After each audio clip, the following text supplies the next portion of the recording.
सभ्य फोन करे तो ये आवाज दिल्ली पहुंचे कि ना पहुंचे?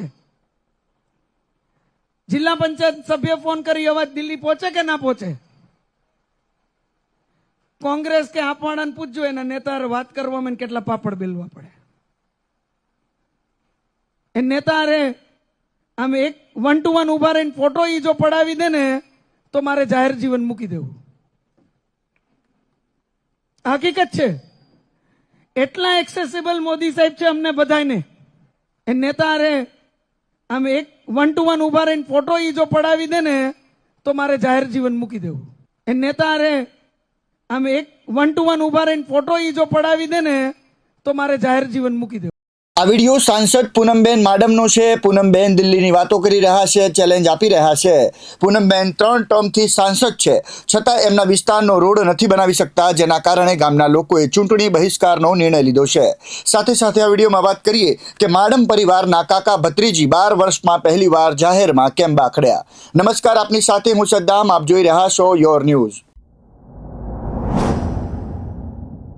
મેદપર ટીટોડી ગામના લોકો ચૂંટણીનો બહિષ્કાર કરશે, કારણ કે નેશનલ હાઈવે સુધીનો અને હંજરાપરને જોડતો માર્ગ કેટલાય સમયથી બિસ્માર હાલતમાં છે. વારંવાર રજૂઆતો થઈ છતાંય નિરાકરણ આવતું નથી, જેના કારણે ગામના લોકોએ ચૂંટણી બહિષ્કારનો નિર્ણય લીધો છે. તમે જે પૂનમ માડમનો ચેલેન્જવાળો વિડીયો જોયો તે બાદ હવે વિક્રમ માડમ દ્વારા ચેલેન્જને સ્વીકારવામાં આવ્યો છે. આવો જોઈએ વિડીયો. નામ તમે નક્કી કરો, 48 કલાકમાં મને એનું નામ આપો. એ કાર્યકરનો ફોટો રાહુલ ગાંધીને સાથે રાખીને એમનો ફોટો પડાવીને આપ કયો એ જાહેર મંચ ઉપર હું ડિક્લેર કરીશ.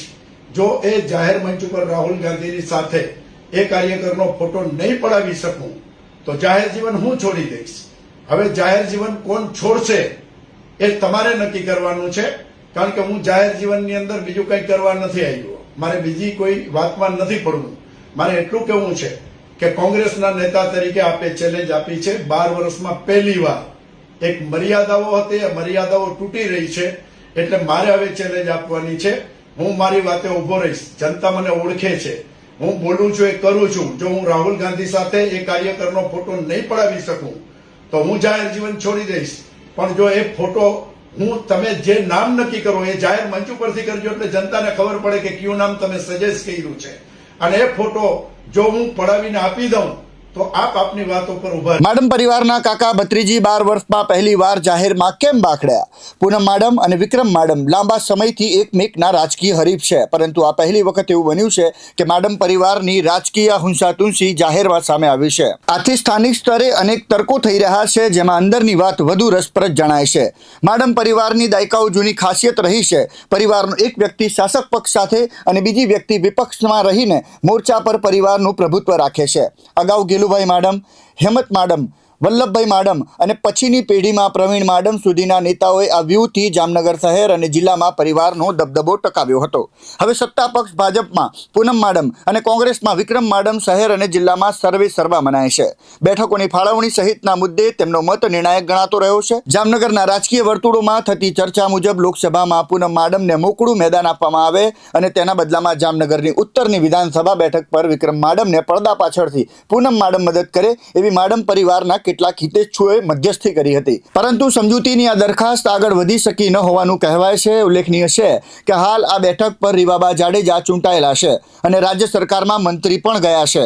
આ બેઠક પર ક્ષત્રિયો પછીના ક્રમે આહિર વોટ બેંક નોંધપાત્ર છે. સળંગ 3 ટર્મથી લોકસભામાં ચૂંટાતા પૂનમ માડમનું અબાધિત વર્ચસ્વ તોડવા માટે શહેર અને જિલ્લાના કેટલાક મોટા માથાઓએ હાથ મિલાવ્યા હોવાનું કહેવાય છે, જેમાં એક દિગ્ગજ રાજકારણીના ઇશારે કેટલાક લેન્ડ માફિયા અને હવે સામે પડેલા પૂનમબેનના જૂના વિશ્વાસુઓ પણ સામેલ હોવાનું કહેવાય છે. આ લોબી સતત પૂનમબેનને ઘેરવા માટે વિવિધ મુદ્દાઓ ચગાવતી રહે છે, જેથી જિલ્લામાં તેમની છબી ખરડાય અને ભાજપ તેમને ટિકિટ આપવાનું જ ટાળે. પૂનમબેન સામે ઘેરાયેલું વાતાવરણ જોઈને વિક્રમભાઈ ફરીથી આક્રમક થયા હોવાનું મનાય છે અને એટલે જ પૂનમબેને ક્યાંય એમનો ઉલ્લેખ કર્યો ન હોવા છતાં વિક્રમભાઈએ પડકાર ઝીલીને પરિવારના મતભેદને જાહેરમાં લાવી દીધો. છેલ્લા કેટલાક સમયથી વિક્રમ માડમ જામનગર શહેર અને ખાસ કરીને ઉત્તરની વિધાનસભા બેઠક પર સક્રિય છે, પરંતુ રીવાબાને ફરી ટિકિટ મળે તો ઉત્તરની બેઠક પર જીતવું અઘરું થઈ જાય. એ સંજોગોમાં વિક્રમ માડમે ફરીથી લોકસભાના જૂના અને જાણીતા મેદાન પર નજર માંડીને અત્યારથી જ ભત્રીજી સામે મોરચો માંડી દીધો હોવાનું કહેવાય છે.